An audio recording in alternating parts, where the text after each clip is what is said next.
LinkedIn is the most important networking site in the entire world for professionals, and having a great LinkedIn profile can hugely benefit you. But having a poor LinkedIn profile or making mistakes on your LinkedIn profile can actually harm you. In today's video, I'm going to give you 5 mistakes that candidates make that could make recruiters want to not pursue them as a candidate. Let's go. Now, the first thing is putting only remote on your profile. So you can select what kind of roles you're interested in: part-time, full-time, remote, hybrid, on-site. But the reality is that 85% of roles that exist in the world are either going to be on-site or hybrid. So only remote is 15%. Now, if you're okay with saying, Ben, I don't care about anything else, I only want remote, that's fine.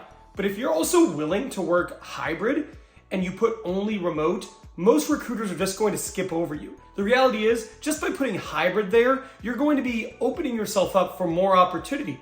And when you learn about it, maybe you can figure out, well, what does that mean? Hybrid might be one day every 2 weeks, might be one day a week, might be one day a month. But you'll never know if you don't have those conversations. So by putting yourself as only open to fully remote roles, it could be a mistake if you're trying to gain access to additional opportunities. The next big mistake is an uninspiring headline. Now, a headline isn't just an opportunity for you to put your job, but it's also an opportunity to put a message about what you do and how you contribute and the difference you make in the world. If you Google inspiring LinkedIn headlines, you're going to get a wealth of opportunities. But just remember, having one that is bland doesn't necessarily sell you. And if you have one that has spelling errors or just has, inaccuracies in it, you're going to hurt your chances as a potential candidate. The next huge one is no skills or the impact you've made in your roles during the at the experience section of your LinkedIn profile. So in the experience section of your LinkedIn profile, it's an opportunity to sell yourself. But people often make that section small, uninspired, and bereft of details. One of the things you want to do is you want to include your skills, programs or software you have experience with, or different tools, and you want to talk about the impact you've made.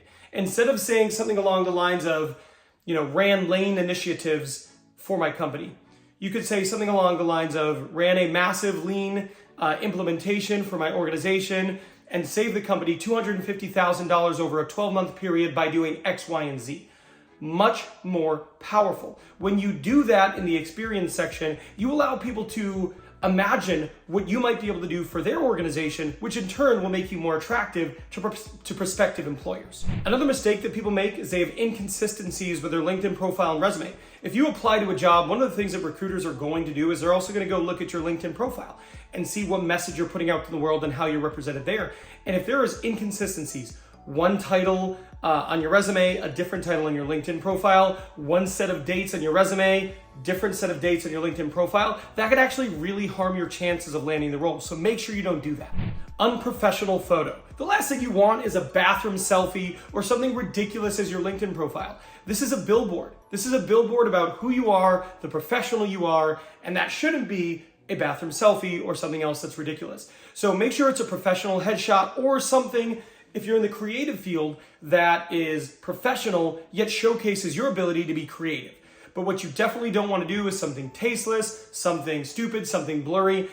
The best advice I can give you is make it high quality and professional. And if you do that, you won't hurt yourself.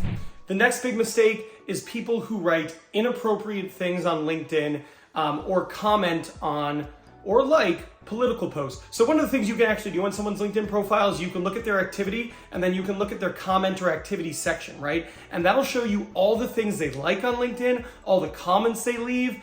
And if someone is really wanting to look into you and the person you are and how you handle yourself online, it's really easy for them to look at this section and see what you've done. And if there's any amount of inappropriate comments or things that maybe a recruiter or hiring manager would look at and have pause with, that's a bad decision.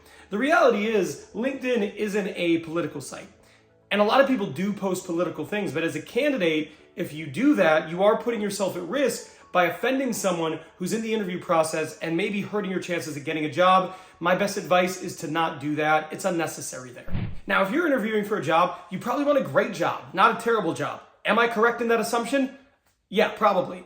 which is why I made this video. This video here gives you things that if you experience any of these things in the interview process, you should drop out. Trust me, the worst thing that can happen is you leave a good job for a terrible job. You don't want that, so make sure you know what the signs are. So I'm done here, but I will see you over there.